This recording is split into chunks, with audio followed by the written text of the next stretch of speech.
All right. My friends, thanks for joining me today. J.R. Dukes with you. Come on in. We're going to have a conversation about all of the events surrounding this Fani Willis saga. Man, what a day. Fantastic trials, fantastic testimony. Boy, I tell you what, I would not want to have been Terrence Bradley today. What a grilling he took on the witness stand today. I want to shout out real quick, say hello to American Nana. Welcome. Everybody, come on in. Let me know where you're from. Say hello, introduce yourself. Tonight, I want to basically have a chat, have a conversation. We're going to talk about exactly what transpired today and exactly where the case is likely to go from here. Very interesting day. This is the type of things I like to follow. I mean, I like legal things just because I like legal cases. I like the theory behind the law. I like the intellectual side of it, where you're arguing different sections at different points. I mean, this case has it all. You know, it's kind of like sex, lies, and videotape. Boom. This case has it all right here. It is really, really a detailed case, and it's the case that keeps on giving. It seems to never end. So I don't know if you were able to join me earlier today, but I was fortunate enough to have time, and we picked up almost 3 hours of broadcast. So it was a long evidentiary hearing, and we're going to drill down into it. Today, I have some videos to look at. We are going to talk about some related news items pertaining to Fanni Willis and Nathan Wade. And on top of all of that, we are going to start drilling into some of the paperwork that has been filed, some of the motions that have been filed in this case. Lots of salacious and juicy details. Basically, what happened today, just to give everybody a quick recap, is they had a hearing. The judge decided, hey, I'm going to go ahead, and he ordered. Now, we don't have a copy of this yet, but the speculation is, and we know this amount. We don't know the exact wording of the order per se, but Terrence Bradley, who is the former law partner of Nathan Wade, he was ordered to testify in this manner, and he was not able to stand behind the shield of attorney-client privilege. Remember, we've been talking about that for a while. You can't simply ask somebody, hey, what happened between you and your client, if there is a legitimate attorney-client relationship, and the emphasis is on legitimate. It's clear to me that Bradley has simply been hiding behind this attorney-client privilege. He is one of these attorneys. I mean, what a great friend to have. I would love to have a friend like Bradley. He simply represented, according to him, Nathan Wade in his divorce from his soon-to-be ex-wife, Jocelyn Wade, and he didn't even charge him $1. I guess it's kind of like Fanni and Willis paying cash back and forth to each other, and Fanni Willis reimbursing Nathan Wade, if you believe that story. And of course, there's no receipts whatsoever. There's no receipt for the payment. There's no receipt for the money coming out of the bank or going into the bank. We're going to get all into it. So trust me, we're going to get all into this and drill down on this. Also, if you're interested in joining the chat tonight, all you got to have is a camera, and basically you just need a camera. You will need the Chrome extension. So if you don't have Chrome or the Chrome browser, you need to download that on your desktop or your phone or whatever device you choose to use. I'll pull up the link real quick. You'll simply click on this link. It will take you to the information you fill out. You don't have to download. You do not have to download software or anything else to your computer. You can simply click on the link. It'll ask you basically your name or what name you want to go by, and you just magically pop in, and I will address it as I see you in there. But basically, you got to have a microphone, got to have a camera, got to have the Chrome browser. That is all there is to it, and you can stream. Here it is right here. So it's in the comments. Just go ahead and look through the comments, click on that link, and that's how it works. Feel free to ask questions. Only thing I always ask is just like the instructions for the chat. We want to keep everything PG appropriate. We want to follow all of YouTube's rules pertaining to their community guidelines. And of course, we don't want to be using a bunch of cuss words or F-bombs or something like that. We just want to have an intellectual conversation. And as I like to say, free your mind. Folks, if you don't know me, I'm J.R. Dukes. Welcome. Come on in. Be sure to like, subscribe, all that good stuff. getting really close to 5,000 subscribers as of right now. So that always puts a smile on my face. And I appreciate each and every one of you who have helped me on this journey. It does put a smile on my face. I definitely don't do this for the money. There's no doubt about it. I enjoy helping people. I enjoy bringing my perspective of world events and just things in our daily life and helping people make their own choices and decisions. Because as I always like to say, when you understand better, you can live better. So, all right, with all that aside, we're going to go ahead and start drilling down into it. And let's see what's going on. A quick overview of exactly what I want to try to drill in today. We'll see, again, we'll see exactly how far we get into this. Let's go ahead and pull this up.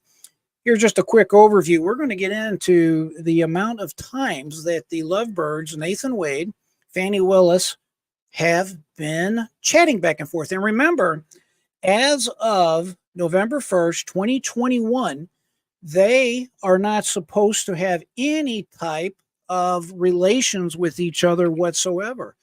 The sworn testimony is that they did not have a relationship until on or about November 1st, 2021. Anything after that date is fine.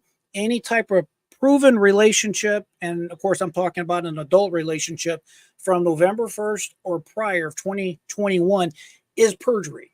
And it's getting worse for Fanni Willis and Nathan Wade, maybe even more so for Nathan Wade at this point because of some of the things he has said.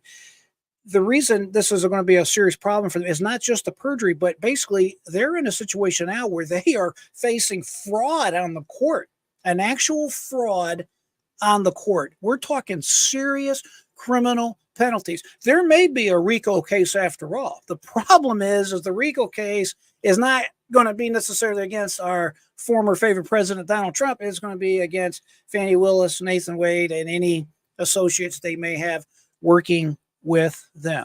So let's take a quick peek at these motions right here. I got them lined up.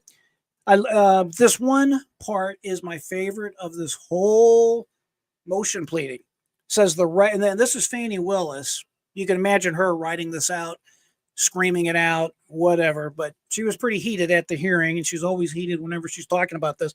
The records do nothing more than demonstrate that the special prosecutor Wade's telephone was located somewhere within the densely populated multiple-mile radius where various residents, restaurants, bars, nightclubs, and other businesses are located. That's what was said.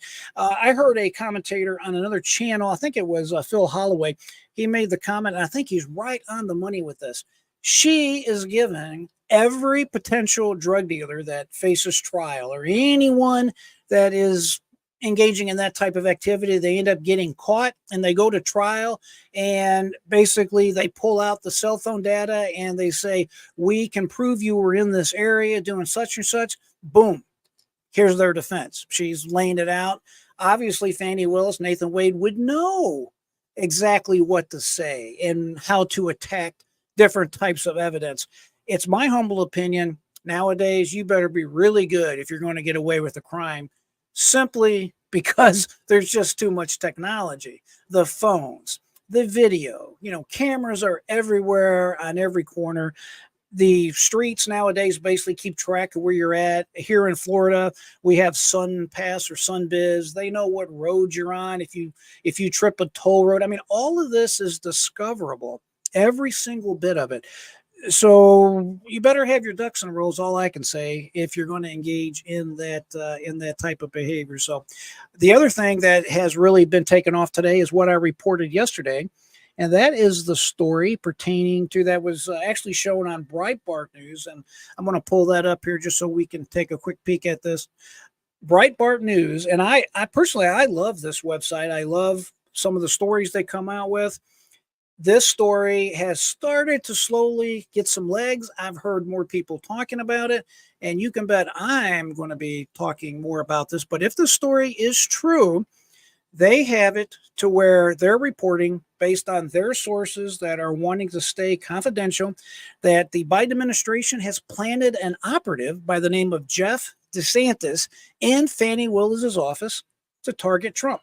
Basically, the way I come across with this, and I'm not sure if this is him in the middle right here or not, whoever this Jeff DeSantis is, this is a high-powered political operative that has worked on presidential campaigns. He's worked on Senate campaigns. He's worked on basically any type of elected position you can imagine. He's always been a bigwig in the Democratic Party, specifically in the state of Georgia. What a perfect individual, if he is a plant, to have in the DA's office, essentially letting the White House know what's going on, what's transpiring. And the way the story is put is essentially this individual not only reports back to the Biden administration, the White House, whomever his handler is, at the same time, he is, just kind of in Fanny's ear, so to speak. Let's do this, let's don't do that, kind of steering her towards the goal that she went forward on, of course, which was indicting former President Donald Trump on these RICO cases, along with, I believe it was a total of 18 co-defendants. Right now, I believe there's 15 individual defendants left right now that are still going through this process. But I will say this also, I don't really see this case having many more legs. My personal opinion is this case is over with. I mean, the corruption is just palatable in this particular case. And also, there's an Eighth Amendment right that is coming to play here. They're talking about the president looking towards the Eighth Amendment, especially in the state of New York. This could be the type of case that goes all the way to the Supreme Court just based on the Eighth Amendment. And if you're curious as to what the Eighth Amendment is, let me see if I can pull this up real quick. It's a good thing to know. I mean, it's important to know the Constitution. It's what governs all of our lives. It's probably one of the best written documents ever written by man, short of the Bible. And it is what kind of keeps our country going. It's benefited the entire world. So let's take a quick peek and see what the Eighth Amendment has to say to us. According to Google AI right here, the Eighth Amendment to the United States Constitution was ratified on December 15th, 1791. It states that the federal government cannot impose excessive bails or fines or inflict cruel and unusual punishment on criminal defendants. The Eighth Amendment also provides prisoners with a limited protections against cruel and unusual punishment while they are incarcerated. These protections include humane living conditions, adequate medical care, and protection from violence by the other inmates. So the way this would be applicable to Donald Trump has to do with this part right here. The federal government cannot impose excessive bail or fines. And in the coming weeks, I will be drilling deeply on this case out of New York City with Letitia James and sweet Judge Engeron, who likes to pose nude. And we'll get into that at a later date. But when you are looking at a $450 million fine for a company, for an individual, for a family that is not accused by any individual of committing fraud, this really raises some serious questions as to, is this unconstitutional? And if the Eighth Amendment stands for anything, it should protect someone like former President Donald Trump, because clearly it's an excessive bail or fine, an excessive fine for sure. I mean, what do you think? Am I wrong about that? To me, it's just clear cut. Listen, I have some friends that are Democrats and they basically laugh about it. And I'm like, well, you're laughing right now today. The problem is the shoe can be on the other foot in a year. At some point in the future, power is going to change hands, just like it always does. Right now, the Democrats are on top, if you will, but it changes. Everything changes, especially when it comes to politics. And what is funny now is not funny. It's detrimental to our nation. We cannot allow this to continue in our great country to where the party in power effectively is trying to take out their competition, the other party. This is what they do in Russia today. Is exactly what they do. That guy that was killed in prison, boom, there you go. Just like Donald Trump, trying to throw him in prison for 20 years with, of course, a man his age. That's a life sentence.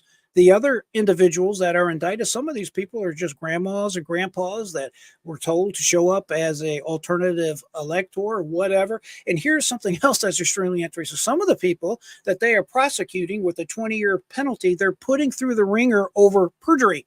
Isn't that something, huh? You got Fani Willis, Nathan Wade lying their backsides off, and yet at the same time, they're going after people under a RICO statute for the exact same thing. We'll just have to see how that works. To me, it just smacks of nonsense. It just simply cannot stand. But we'll see how all this plays out.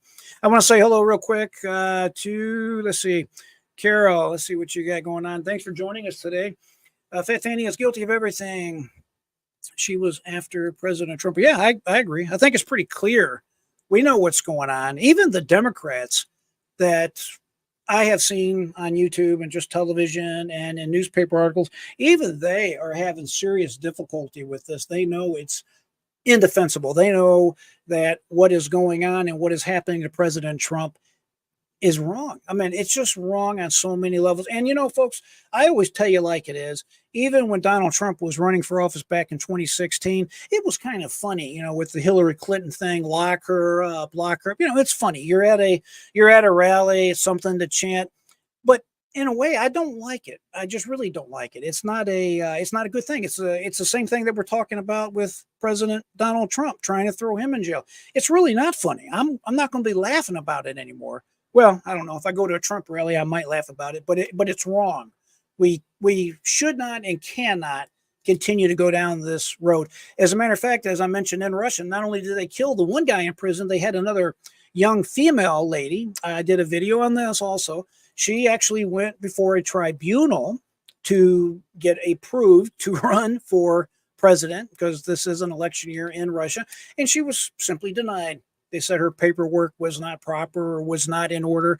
In Russia, that's the way they do business every day. In the United States, unfortunately, we have come to call that two things, Maine and Colorado. So that's what's going on right now. And hopefully, the wisdom of our founding fathers, among other things, has to rest in the U.S. Supreme Court. It's kind of a little too close for comfort, if you know what I'm saying. We have to hope that the Supreme Court comes back in a very united 9-0 decision on this case, because it should never be allowed to where one party can simply kick the other party off. Do you know the last time that has happened in our nation's history? I believe it was the year 1860. And the president that they took off the ballot was Abraham Lincoln. And we all know what happened after that. So it is not the road we want to go down as a people. No way, no how. All right, Kurt, thanks for joining us today. If their job is taking President Trump to court, what do they do while these hearings are going on? Yeah, you know, it's a mess. They are the goal in my mind, Kurt, is they want to keep President Trump tied up in court.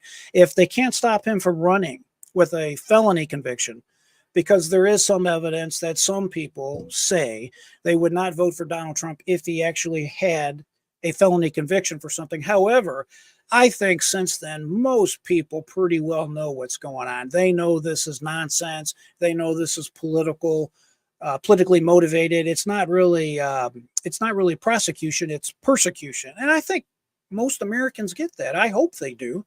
If not, I'm glad you're listening to me, because I'll help straighten you up. It is definitely nothing but election interference. And of course, the irony there is that's exactly what they've accused Donald Trump of. And that's why they have allegedly come down so hard on Donald Trump. He's such a menace because he allegedly engaged in election interference and or tried to steal the 2020 election.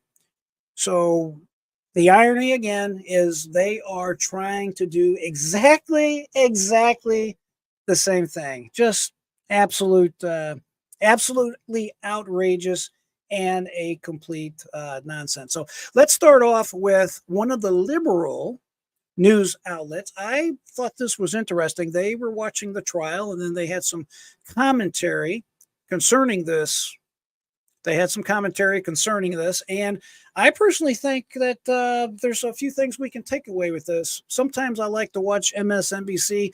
Sometimes I don't. Sometimes I watch it, and if I'm being straight honest with you, it just irritates the you-know-what out of me because I just don't like to listen to that garbage all the time. It's I don't know. Yeah, you ever been there where it's just literally aggravating to have to listen to the lies and the nonsense that's being spewed? However, I think this is a little bit more balanced, if you will, and I think we can learn something. So let's jump into this, and we'll chat about it. Again, if you want to join on the video link, go ahead and hit that link, and you can join me. It's Fulton County, Georgia, where a hearing is underway to decide whether or not Judge McAfee is going to ultimately replace District Attorney Fani Willis in the election interference case. This testimony today, all the discussion in court has been around the admission of phone records potentially, but it all stems on the former divorce attorney of Nathan Wade. And he's the one who's been on the stand and has been peppered by questions, 6 or 7 by my count, defendant counsels. So I'm joined right now to break all of this down. It's been a long 2 hours, lots of detail. We're going to go through it with host of the Katie Fang Show right here on MSNBC, Katie Fang, MSNBC legal correspondent Lisa Rubin, and former district attorney for DeKalb County, Georgia, of course, and criminal defense attorney Robert James. All right, a big welcome to you. Lisa, you and I have had the advantage of discussing this last hour. Talk about Terrence Bradley and what the point of the questioning to him was and how much he has revealed. Well, I think we know now, Alex, that Terrence Bradley exchanged texts with Ashley Merchant. She's Mike Roman's attorney, where he offered up a bunch of information about the relationship between Fani Willis and Nathan Wade. Today, he is trying to walk that back and say that he didn't have any personal knowledge, including when the relationship started. He never saw them together, that any knowledge he had about the relationship came from a single conversation with Nathan Wade. But the defense is trying to establish you knew that this woman represented a defendant in the Fulton County RICO case. Folks, I have to give just a little bit of context real quick because I don't want anybody to get lost along the way here, because it's important to understand basically what's going on here. So I want to kind of put all the pieces together for you. So basically what has happened, as far as I can tell, pertaining to Terrence Bradley, which is the black gentleman that you'll see sitting in the chair, the questioning chair, the stand, right beside the judge. Ashley Merchant's about to start drilling into him, start questioning him. Again, his name is Terrence Bradley. He is the ex-law partner of Nathan Wade. And of course, Nathan Wade is the love interest of Fani Willis. So he has been trying and fighting tooth and nail not to give any information out pertaining to their relationship. Now, you may be thinking, why was he talking to Ashley Merchant to begin with? Well, as it turns out, he had to leave. He was forced out. There was some type of rift between Nathan Wade and this Terrence Bradley. What we believe has happened, just kind of putting everything together, he was basically sleeping with individuals in the office, which happens. I get that. It happens. You know, that you end up having relationships with people that you work with or go to school with or whatever the situation may be. But unfortunately, he ended up in a relationship or with someone that said it was sexual assault. So you can imagine that was a problem for their law firm and, of course, for their friendship. He ends up leaving. Now, we're not quite sure if he was forced out or if it was just mutual, but I definitely got the sense there was some problems there. There was some hard feelings. What I believe happened, Ashley Merchant, you know, she's on her toes. I mean, what a great lawyer she is. I mean, she is on top of this stuff.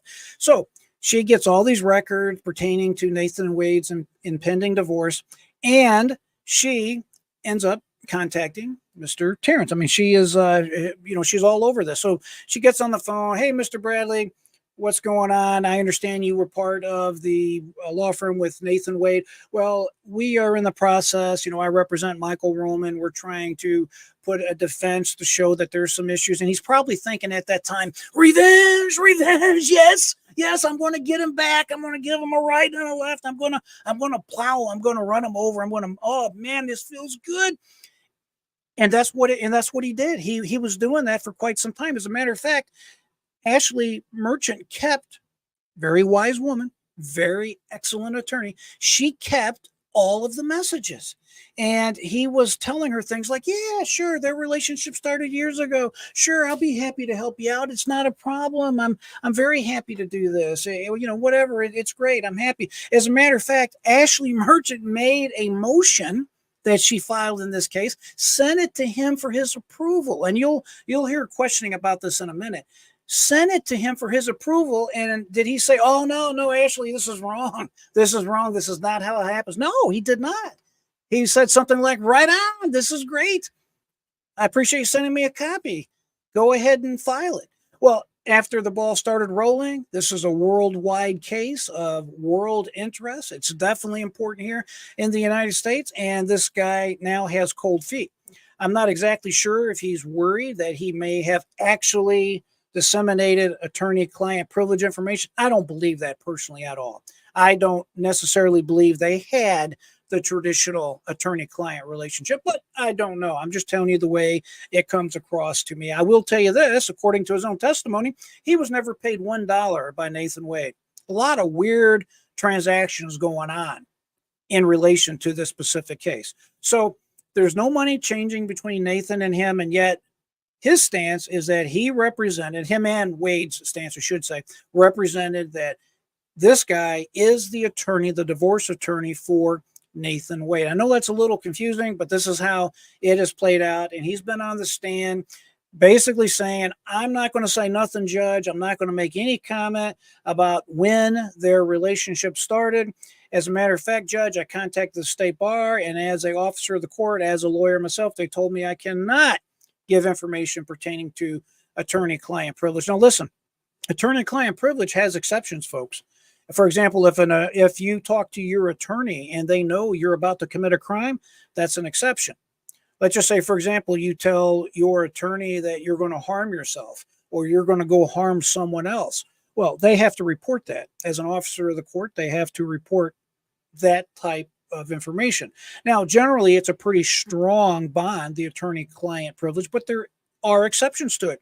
One of the other exceptions, as you'll hear going forward, is fraud upon the court. When there is fraud being perpetrated against the court, that is definitely something that will pierce the attorney-client privilege. So that's where we're at with this. He was confronted with all these text messages because he's like, nope, nothing happened. He's going to say a bunch I don't recall. One of the best exchanges, he was questioned by Donald Trump's lawyer. He essentially said, I don't recall that I can't remember. I'm not making this up. This is what happened today. I mean, it's really an outrage. So let's go back into it. I just want you to have a basic understanding of what they're talking about with these text messages. On one hand, he's like, hey, I'm going to help you. We're going to stick it to Nathan. And then he's like, oops, I am having second thoughts. And that's where we're at right now.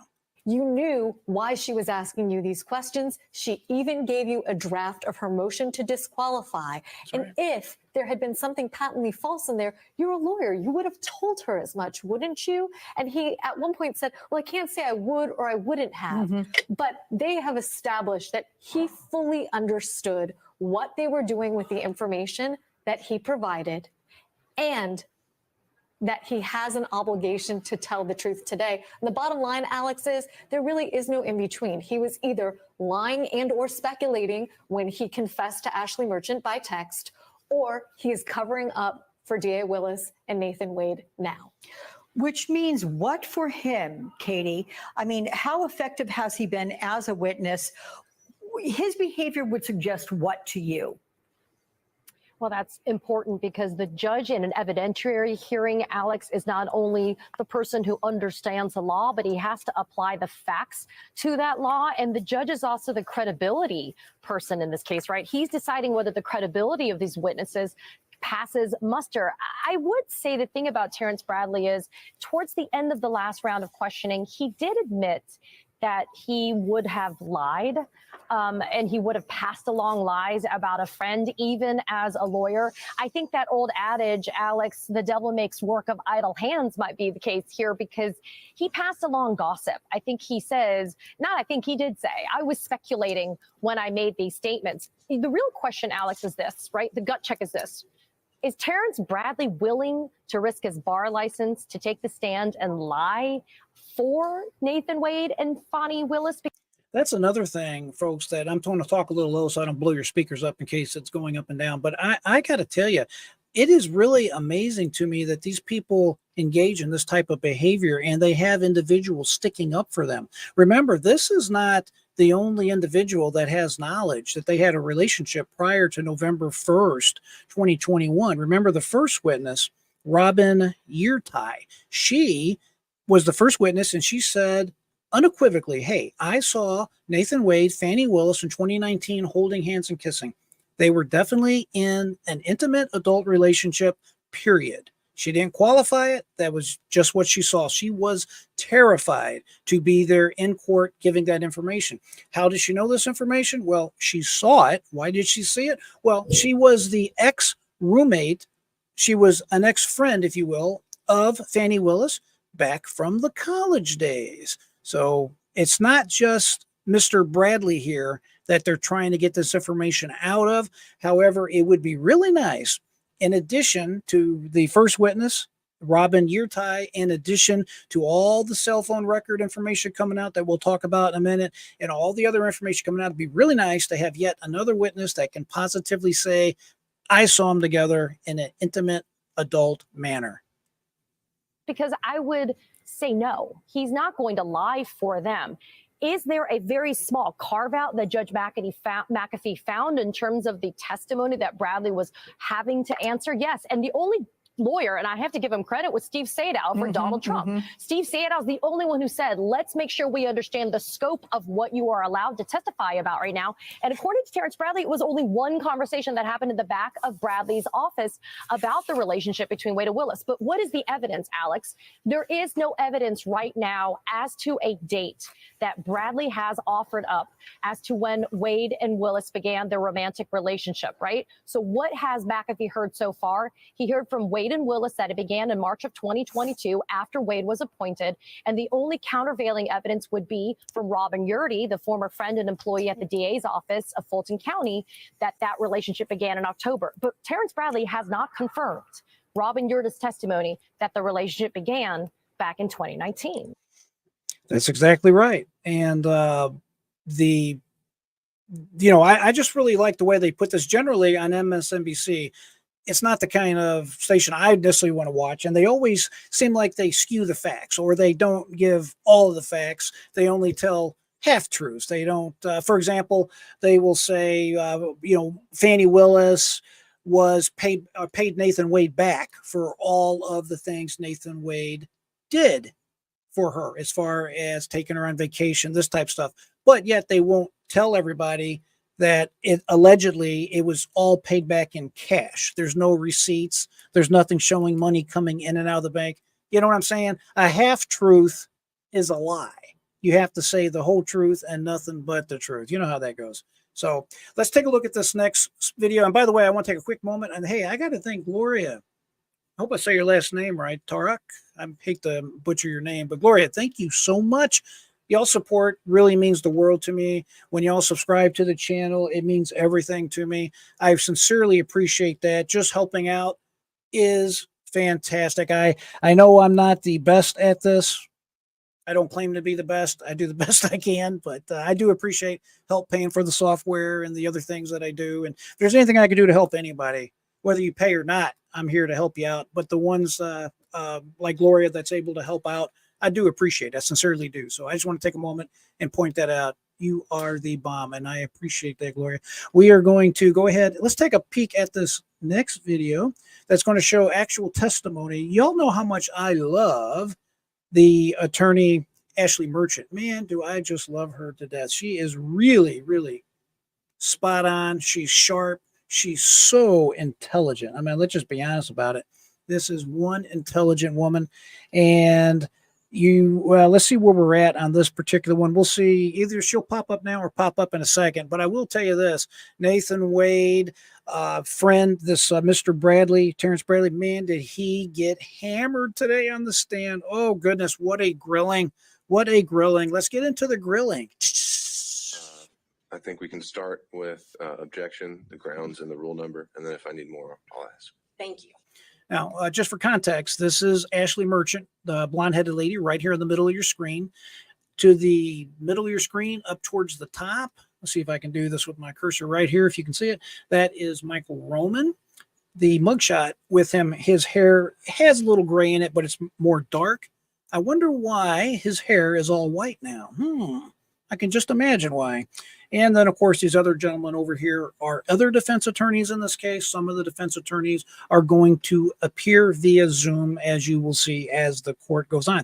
On the other side to the right, this right here on the edge, this black gentleman right here, this is Nathan Wade. He was actually in the courtroom today. These other two individuals, these two gentlemen right here, they are other prosecutors on this case representing the state and the state's interests. And with that in mind, here we go. All right. Thank you. What did Nathan tell you about the relationship? Objection, hearsay. Nathan has testified. It's not Yeah. hearsay. It's still hearsay. It's an out-of-court statement being brought up with the truth of the matter asserted. So hearsay. Judge, Yeah, this would be for impeachment by contradiction, which would be an exception to the hearsay rule, and admissible as substantive evidence, and the privilege issues are overruled. thank you, Judge. Well, I think he just overruled the privilege objection, but we don't know when he's talking about. So we've already established that December 2018 was the date of privilege. Sure, and that's something I covered in the in-camera hearing, and I'm, based on what he told me in that in-camera hearing, I don't believe. Now, just a quick note again, in-camera hearing, what are we talking about? We're talking about in-camera, just a fancy, I guess it's Latin, whatever it is. Basically, that means we go privately into the judge's office, and we are going to secretly look, quietly, privately look at whatever is of issue. Generally, you want to do that when there is a jury. The fact is, the trier of fact, if you will, is the judge. So it's kind of weird that he has to quietly go back and quote unquote secretly look at the evidence. We'll talk more about that later, but I will say that in camera means privately, but the judge has already ruled, as he just said, I'm not going to allow him to do like he did last time and say, hey, it's attorney-client privilege. I can't say nothing. Basically go jump off the cliff because you guys can't get me to talk. The judge has already ruled he has to talk and he has to answer the question. So let's see where this goes. If any statements to this effect were covered by privilege.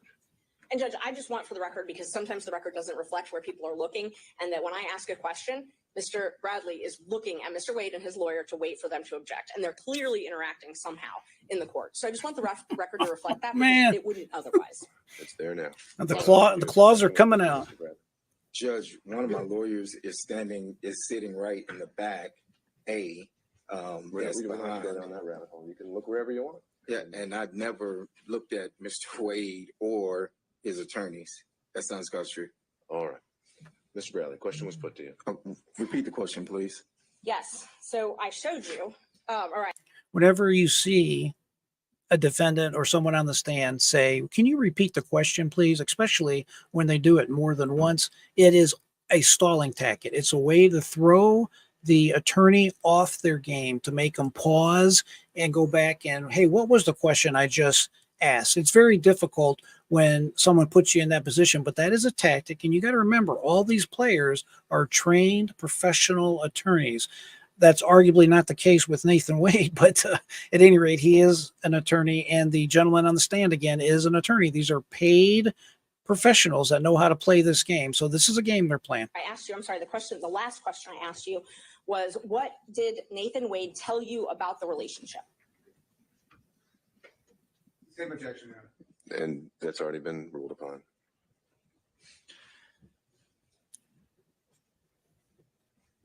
I recall him stating that at some point they were dating. I can't tell you what date that was. It was made in confidence. We were in the back of our office. Our officers were the only two in the back. There was no one else present. That is all I can tell you at this time. One time? One time. You only had a conversation with him one time about the relationship? Objection, asked and answered. He's going to get hammered over this comment that he only had a conversation with Nathan Wade, who he claims is a friend of his for 10 years. It is a law partner of his and allegedly his attorney in his divorce case, but yet he claims only one time did they ever discuss Fani Willis and the relationship he had with Fani Willis. Okay, whatever. I think that's clarify for their own sifting costs. Ms. Merchant.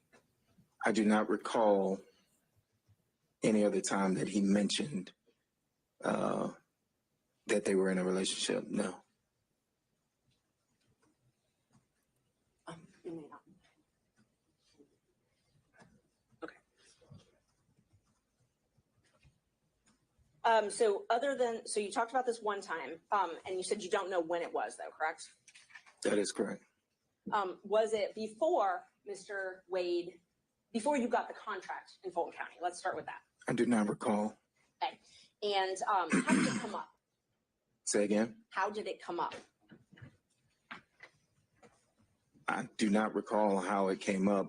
You're going to hear that a lot in this case. I do not recall. Now, why would someone say I do not recall? Because it's impossible to prove whether or not someone doesn't recall. It's better than saying I don't remember, because I don't recall means just that. It's not coming to me. It is all but impossible to prove otherwise. It was in the back. I know where it occurred. In our offices in the back. I can't tell you what we were discussing prior to that. Okay. Did you receive an email from me on January 6th with a motion attached? I think I did, yes. Yes, I know I received I don't know if the date is January 6th, but yes, I received that. Okay. Yes. So you remember receiving that? Yes. The date. Okay. And you reviewed it, and then you and I spoke about it. You recall that?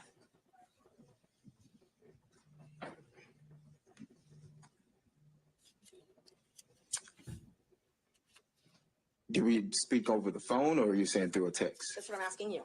I can't remember whether it was text to phone or. But you recall us speaking, one way or another? One way or another, yes. Okay. And where I was trying to confirm the facts in that filing. I think I remember there was a line of about the accuracy of how much money that my office, the law office of Terrence A. Bradley, have received. And whether or not that was going to be in the motion or not. Well, there wasn't a discrepancy. I had kept that out. You asked me to put that back in, correct? I recall you,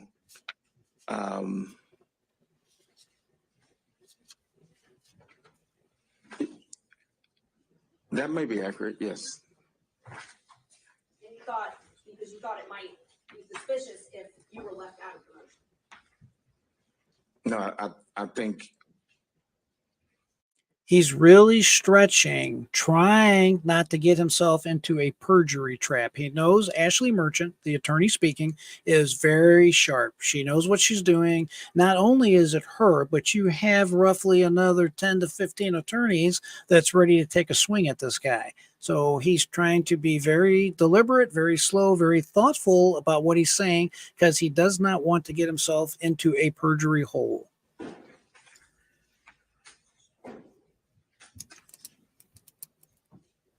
we discussed that it should reflect the accuracy, because the accuracy was that I received, I had a contract and received $74,000.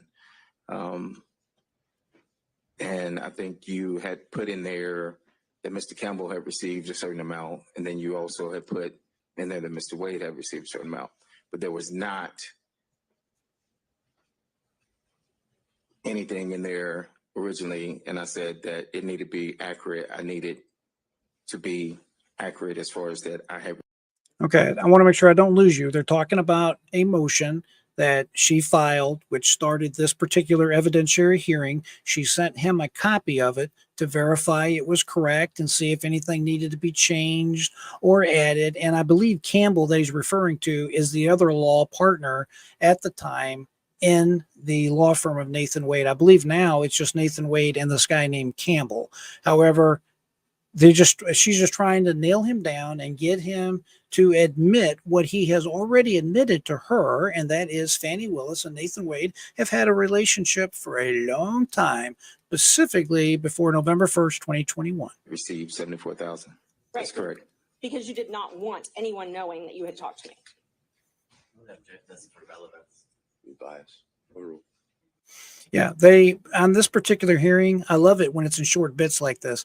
In this particular hearing, they just constantly kept interrupting. And finally, the judge was like, listen, your objection is noted. It's going to continue as noted, but we're going to move forward. I have already ruled on these particular matters. And I think that was very effective. And I'm glad to see the judge taking control of the courtroom. Also, if you hear anybody talking about foundation as we're going through some of this testimony, just remember foundation, you have to put questions properly to a witness. You can't just come out and ask any questions. Some questions require a foundation. In other words, you got to build a reason why you're going to ask a particular question. And you hear objection a lot. All that is kind of the same thing. There are rules as to what kind of questions you could ask because they only want in certain types of evidence. We probably have all heard of hearsay. Sometimes hearsay can actually come in. It depends on the state. It depends on the rules of evidence. And it just, frankly, depends on a particular set of circumstances. This is the reason why there's a law school. These individuals that are attorneys, they have to actually go to law school to study these type things because they can be very, very complicated. Let's take a quick peek. I want to welcome everybody into our little family chat today. Remember, if you'd like to join me live, feel free to do so. I got the link right here near the top at for StreamYard.com. Just click on that link. You just need a Chrome extension. You need a microphone and a camera. That's it. You can join me and we can have a few chats if you like. All right. Thanks to American Nana for joining us today. See, Carol, nice of you to stop by. Kurt, we said hi to you a minute ago. Thank you, my friend. And Sapphire Ridge Acres Eyewitness supposedly has come forward. That said Nathan Wade ran Fanni's transition team. Yeah, that is correct. And that he handled hiring. Yeah, that is correct. I have heard that myself. I believe that is in the Breitbart report also. I think they have another story talking about that. They have known each other for a long time. They have done business for a long time. Some other investigations that I am currently conducting related to Nathan Wade and Fani Willis, I think they have a little scheme going on, and this is not the first one. This type of subject matter that I'm talking about up until now has just been water cooler chat. And now that they have decided to go after one of the most powerful men in the world and bring the attention of the entire world upon their little scheme, all this is coming out. And all the people, listen, if you're going to do something like this, you better have your house in order. You know, the old expression is you shouldn't live in a glass house and throw stones. Exact same way with Fanni and Nathan. If they let's just pretend they got a little bit of this and a little bit of that going on, right? In the background, they're making a bunch of lucrative contracts, and she's able to funnel it to Nathan Wade and other individuals that are giving her kickbacks one way or the other. Well, she may get away with it if she was to keep her mouth shut and just continue with her little scheme she's got going on. Unfortunately for her, she decided that she was going to engage in this type of nonsense behavior pertaining to this RICO action, and this is what is going to be her undoing. She is not going to be the first person. Nathan Wade and her is not the first individuals that have been effectively taken out, I would say, by Donald Trump, but the reality is their own malfeasance caused their problem. There, the Mosley up in, was that Pittsburgh? She's in trouble for some kind of mortgage fraud. We all know about Michael Abernathy. He's currently enjoying a 19-year stitch in the federal pen. Hard time. I could go on, but it's rather interesting how many people have came up against Donald Trump and they end up in deep trouble themselves. So again, Gloria, thank you so much for the super sticker. I appreciate you so much, sweetheart. Thank you again. American Nana, I don't think Merchant is all that great. You don't? I like her. I think so. I'm interested why you don't think so. I think she is fantastic. Remember, without her, and as she put it in her original motion, actually it was her supplemental motion on this evidentiary hearing, it was because of her that all this came to light. If it wasn't for her doing this work and drilling down, we wouldn't be talking about this subject right now today. But I appreciate your opinion just the same, American Nana. Okay, Susan. See, wasn't that the most pathetic testimony from him? Yes, it was. Someone had a talk with him. He is scared. Yeah, I agree. And I don't care what he was saying from the stand. It was clear there's some kind of coaching, something going on. You can kind of feel it just watching the video. And he was kind of eyeballing over towards Nathan Wade. I don't know what was going on. I mean, obviously I'm not in the courtroom there, but it looked shady. And you got to remember, folks, this is being handled by the judge. He's what's called the trier of fact. Normally the trier of fact is the jury. The judge is hearing all this. The judge is not stupid. He sees all this. When they have these in-camera inspections back in his office, he knows what's going on. He's already seen the text messages. And listen, I can promise you, we'll all see the text messages sooner or later. They will come out sooner or later. There's too many investigations. There are too many accusations flying around. It is going to come out. It is just a matter of time. The funny thing too is that even Nathan Wade, even the prosecution team did not understand how the defense side was able to get all these records. It just shows their utter incompetence. I did a little research, and it's real easy to determine that in the state of Georgia, AT&T, Verizon, the major cell companies will produce with a simple subpoena to a licensed valid attorney in the state of Georgia, the cell phone records. It's just the way it's always been. And apparently they were not aware of that. And it just you just wonder what's going on. And let's be honest about it. Fani Willis, Nathan Wade, they don't strike me as very educated people, especially Fani Willis. During her testimony, did you hear the way she was speaking and the way she talked? And listen, I don't claim to be Mr. Perfect or an English scholar by any stretch of imagination. Her vernacular was terrible, absolutely terrible. Thank you for that comment, Susan. Yeah, and see, American Nana, Susan. Yeah, okay, I got you there. Let's see. Hit the thumbs up. Thank you, American Nana. That reminded me. Folks, if you would, I'll give you one public service announcement. Please hit that thumbs up button. I am so close to 5,000 subs. I know I normally don't get too overly excited on subs. I don't necessarily pay attention to it, but I am so close. I'm at 4,994. Please, there's 120 some people on this chat. Go over and hit that subscribe button. I just need another 6 people. I don't ever beg for nothing, but please. At any rate, I appreciate all y'all anyways. Thank you, Nana. Appreciate that. All right. See, Charles Hooser. You think judge will remove Fani from the case? My opinion, it's close. This is a real good, timely question. I think he should. I think the evidence is clear, and I think he will. If he doesn't, it really doesn't matter either way, because this case is toast. This case is over.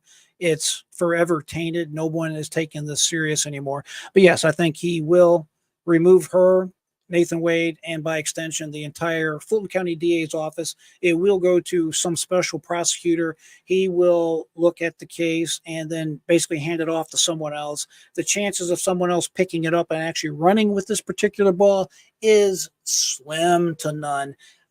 The friends that I have that are attorneys, again, I'm not an attorney myself, but that doesn't mean I don't understand how things work in the law. My professional career, I've been in and out of court many, many times. I have one of my best friends is a former criminal defense lawyer. He's retired now. I can just assure you, I just know how this works. And if you think about it, it kind of makes sense. Nobody wants to pick up somebody else's case and run with it, especially a case that they know is illegitimate. It's politically motivated. It's nothing but political persecution. Nobody wants to deal with a case like this. It's just that simple. I wouldn't want to pick it up and put my reputation, stake my reputation on it. No way. I wouldn't want to do it. And this surprises me to death that these individuals would put their law license and really their freedom on the line by lying for Nathan Wade, Fani Willis. Just kind of strikes me odd, but you know how people are. Once they start digging that hole and they're in that hole, they feel like they have to keep digging. But we'll see. Thanks for that question, Charles. That was great. All right, Yvonne. Appreciate. Hello from New Mexico. Hello. We normally have people from all over the world in the chat, especially on the weekends when we balloon up to 1,500 or 2,000 people. I think I have a capacity now for up to 10,000 people in any given chat. So we'll see how we do during the weekend. Generally, we fill up pretty nicely then. Yeah, I think you lied too, Charles. Absolutely. I definitely agree. Yep. Hurt Fixer, you're right. The more you tell a lie, it becomes harder to cover that lie and keep that lie up. It takes a lot of energy, bad karma, whatever you want to call it. Gloria, you're welcome. I like your channel. I subscribed when you had 4.3K subscribers. Maybe less than 2 weeks ago. Now, yeah, I appreciate that. You guys have been great to me. You know, I've picked up 2,503 subscribers in the last 28 days. So I've been very blessed. I hope I don't come across as bragging, because that's definitely not my intention. It's gratitude that I have. I'm very, very humbled, and I have a lot of gratitude. Really, I do. And thank you, all of you. I really appreciate that. And let's see, it's Rebecca Starr. Y'all go subscribe. Rebecca, thank you. You're such a dear. I appreciate each and every one of you, as I just said. Any more comments, questions? Feel free to put them in the comments below. All right, let's hit the next video.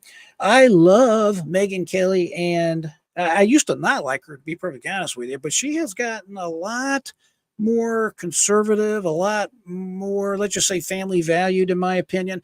And this gentleman that's with her is Phil Holloway, that I like him too. He is an attorney. I'm not sure. I think he's a general attorney, and meaning he doesn't necessarily have something specific that he limits himself to as far as the practice of law, but he is making the circuits nowadays and going around as a commentator, this type of thing. I like their interviews and I like their take on stuff. I don't necessarily always agree with everything they say, but I will tell you that I like the way they take a case and dissect it. So if you're not familiar with Megyn Kelly or her channel on YouTube, go over and subscribe to her and give her some creds.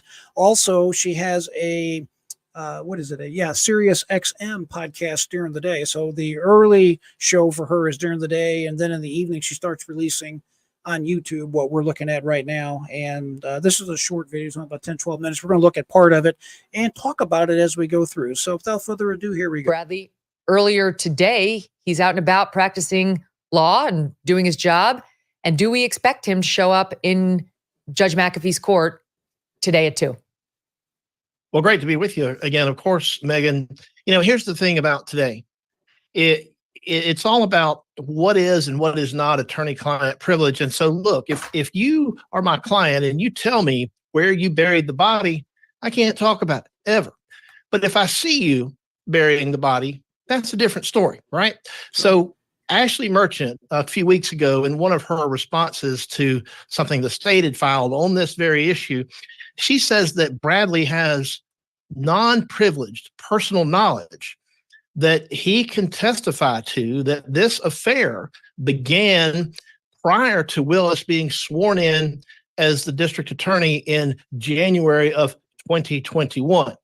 But he denied that. He denied that on February 15th. Well, yeah, he did. 16th. And so now we're in the situation where if he denies this again today, if she has any prior statements that he may have made, and this is where we were talking about the text messages and things like that. If he has ever said anything contrary to that, if Ms. Merchant has this documented, she can confront him with the prior inconsistent statement. And that inconsistent statement, if it exists, can be used as substantive evidence in the case. So that is what the judge is going to have to consider here is there any corroboration that Mr. Bradley can bring to the issue that would corroborate Robin Yurdy, that would corroborate the cell phone data. And if so, the judge can believe that Terrence Bradley and Fani Willis were lying about the cash payments, because this all relates back to that. It's this personal financial benefit that is at issue. And if the judge believes that they are not telling the truth about this, he is entitled and should disbelieve their testimony about the cash reimbursement. That's exactly right. if the judge believes that you've lied about one thing, just like a jury, if they believe you've lied about one thing, they are instructed that they are welcome to believe you've lied about other things too. And that kind of only makes sense when you get round down to it. And the fact that this case, this hearing, is going to be tried, if you will, by the judge, it's just really weird. You know, he has to go behind chambers and privately look at these text messages. I mean, he's reading the text message. He just says, "Oh, baby, I love you. You're my one and forever." In 2019. So he already really knows the truth. But what he has to do is he has to go back after the hearing's over, which is now, and he has to deliberate in his mind. Can I count this? Can I not count this? Was this allowed to come in? I mean, it's kind of a weird exercise. You know, you would think they want to get to the truth no matter what the truth is, but it just doesn't work that way. And if you think deeply about it, it kind of makes sense, because there has to be rules for evidence and there has to be rules for what counts and what doesn't count. So without getting too deep in the weeds on it, let's get back to it. So we're all going back to the very beginning here, and we're going to have to sort out whether or not there was a personal financial benefit to the point that Fani Willis had a conflict of interest. Prosecutors cannot have a financial interest in even the existence of a case. And that is what this is about. We're talking about fundamental fairness, due process. And if the case goes away because of a due process violation, then so be it. We've got to have a fair system. If prosecutors are not fair-minded, and if they don't play by the rules, we don't even get to the point of having a trial in the case. So it's important to remember that this is about fundamental fairness. It's about due process. It's all very interesting, this sideshow that we have now. It's a circus, basically, right here in Fulton County. It's like the real lawyers of Atlanta. There's got to be some kind of a reality TV show that could be made out of this, because it's really quite disturbing. The judge is going to have to decide about the conflict of interest. But here's the other thing. If she's lied to the court, if anybody has lied to the court, the judge, in my opinion, has really a duty to do something about it. And what could that look like? Well, he could hold them in contempt and throw them in jail if he believes they've lied. He could refer them to the state bar. He could refer them to maybe the attorney general's office to see if they've committed the crime of perjury. This is a disbarable offense if there's been a fraud perpetrated on the court. And by the way, it doesn't matter if a lawyer says something false to a judge that's under oath or not. We have the ethical obligation of candor to the court. We've got to be honest, even in things that we put in writing. So this is why I say that this pleading that Ashley Merchant filed, where she details what she believes Terrence Bradley is going to say, she has to have a good faith basis for that. You heard prosecutors call her a liar. They said you don't have a good faith basis. Well, today, Megan, is the day that Ashley Merchant gets to tell us, and I think we're going to get to see what her good faith basis was. And yeah, that's one thing that happened today. They made that comment to her that, hey, what they wanted, they actually wanted sanctions from her, which means they wanted the judge to penalize her financially, even otherwise. To be honest with you, sanctions can include being locked up for a day or two. I mean, it's just the way it works. Generally, it has to do with money. In other words, they can be fined, is what sanctions mean. And once that was said, I'm telling you what, Ashley Merchant went unglued, and during the hearing today, she wasn't holding nothing back. And I don't blame her. I wouldn't hold nothing back either, because when you are confronted with that and your credibility is on the line, I mean, and she has the goods. They should know better than to confront someone like her, because she's not going to put up with that. And she did not put up with it during the hearing.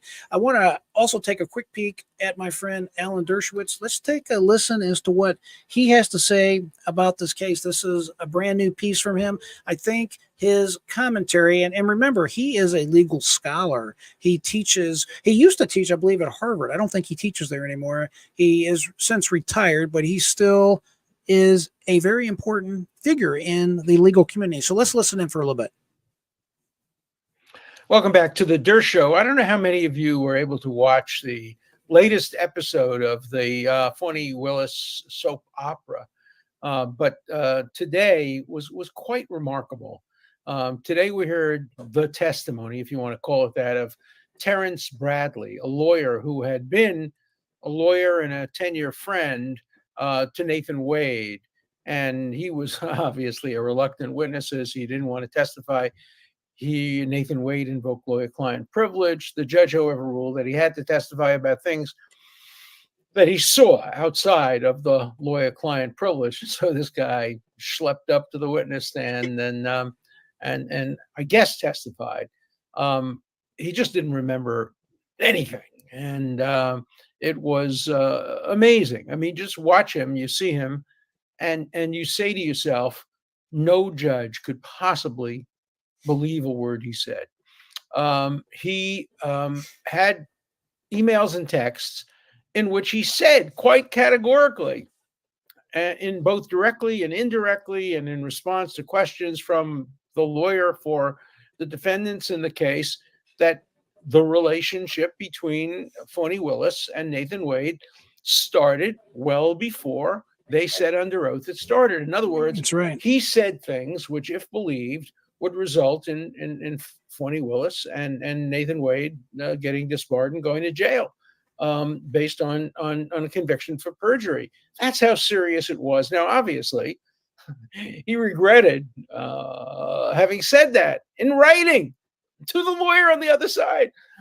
You don't say things to the lawyer on the other side that are going to hurt your friends and result in a disqualification and maybe imprisonment, unless they're true. And even if they're true, sometimes you don't say them. Well, that's what happened on the witness stand. On the witness stand, he basically denied everything. Oh, did I write that stuff? Well, it was just speculation. Why would you engage in speculation to the opposing lawyer of your friend if it wasn't true? But none of this actually happened if you watch CNN. So here's CNN's analysis of it. After more than 2 hours, the hearing concluded today without providing any revelatory information about the timeline of the romantic relationship between Fulton County Prosecutor Nathan Wade and DA Fani Willis, which the defense contends started before Wade was hired, in contrast to what both Wade and Willis have testified. Who are you going to believe? CNN or your lying eyes? The irony is, of course, Exactly. I watched it on CNN.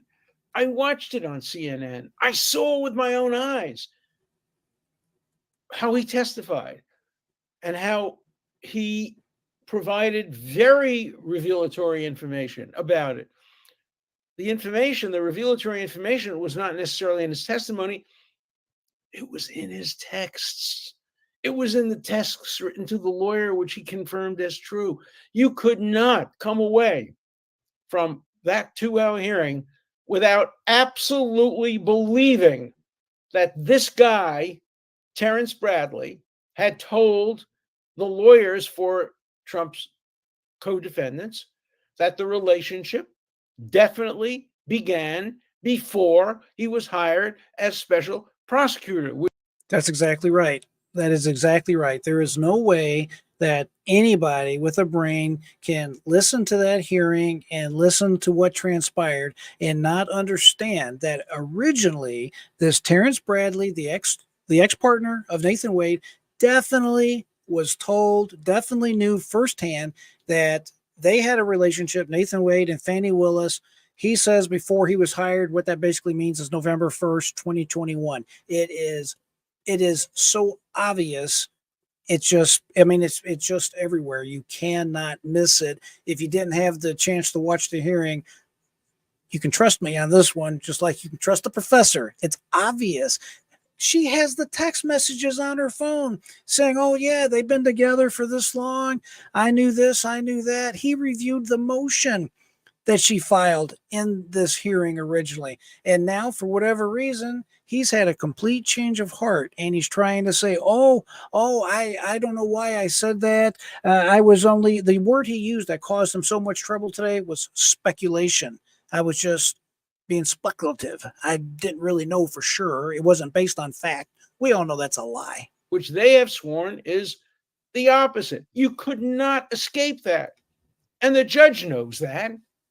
The judge was sitting there. He's watching. He can tell. He's an experienced judge. You don't have to be that experienced to know. And one of the lawyers put it very well. He said to him, Isn't it the fact that, of course, you told the truth? Yeah, Gloria, I appreciate your comment on Dershowitz. Y'all are right. He is definitely very controversial. And trust me on this. He is not liked by the left. His own family will not even talk to him.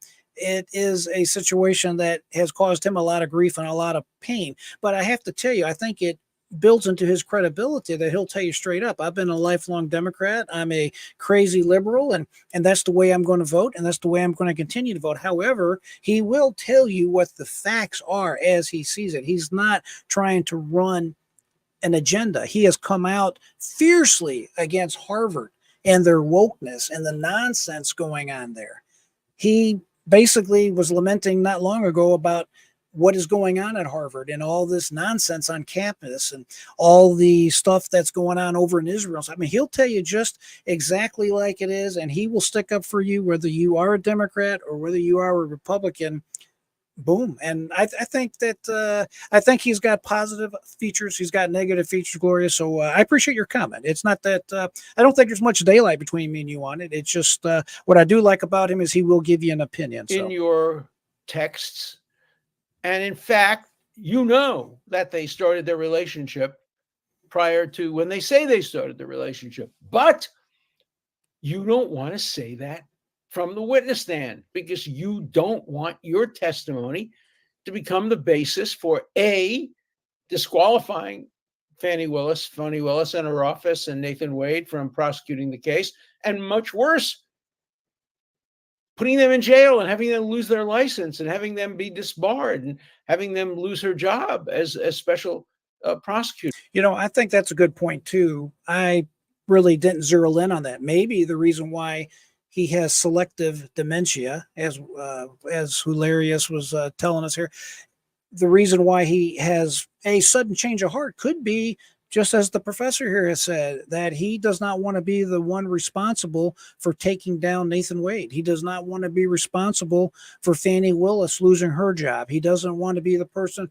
responsible for them to use their law license or to lose this case in general or to actually end up in prison. And the more I think about it, that part does make sense. Look, if you watch today's testimony, the one thing you had to come to the conclusion to is there has to be a special prosecutor appointed in Georgia from another county, somebody who's not part of the establishment in Fulton County, maybe somebody from the opposite political party or somebody who is not partisan, perhaps a former Supreme Court justice in Georgia, to do a thorough and independent investigation of Fani Willis and Nathan Wade to see whether they committed the serious crime of A, perjury, B, lying to a court, and Amen. I think he is right on the money with that particular comment, because as it's just obvious to me that there's a lot more here than meets the eye. And I have been saying that for quite some time, that I would like to see the judge at the end of the day. He's going to hear closing arguments coming up this Friday. They're going to go ahead and argue it. I don't know what the time allotment's going to be, but each side will probably get a certain amount of minutes to go ahead and argue. Basically, it's a closing statement before the judge. I like what he is recommending right here. He's saying, go ahead and have a special prosecutor appointed, put this case on ice for a while, and let them drill down on this.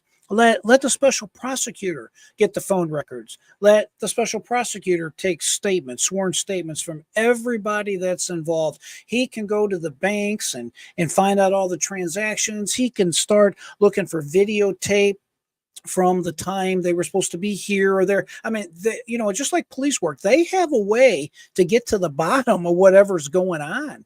And I think it's a great idea. I really would like to see them do that. And we'll just have to see if that comes to pass or not. So folks, it's been an hour and 13 minutes. I am going to call it a night because we were broadcasting 3 hours earlier, but be sure to join me tomorrow. Hit that subscribe button, because when I go back live, we're going to drill into the documents filed into this case. So again, I appreciate everybody joining me. Thanks for the super chat today, folks. Gloria, I appreciate you. As you know, love you all. Thank you so much. I always say, folks, keep that mind free, never give up. And until next time, I am JR.